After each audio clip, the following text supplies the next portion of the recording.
இந்த வீடியோவில் காமிக்கிற மாதிரி நல்ல செம முருகலான டிரான்ஸ்பரண்டான ரவா தோசை வேணுமா? இதோ அது ரொம்ப ஈஸியாக செஞ்சிடலாம். ஒரு அளவையில் ரவை எடுங்க.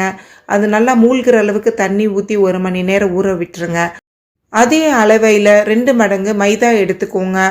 3 மடங்கு அரிசி மாவு எடுத்துக்கோங்க. ஸோ 1 2 3 இதுதான் ஞாபகத்தில் நீங்கள் வச்சுக்கணும். அதோட பெரிய வெங்காயம், பச்சை மிளகாய், மிளகு, சீரகம், கொஞ்சம் கொத்தமல்லி தழை, கருவேப்பிலை, ஒரு கையளவு முந்திரி பருப்பை பொடி பொடியாக நறுக்கி போட்டுக்கலாம்.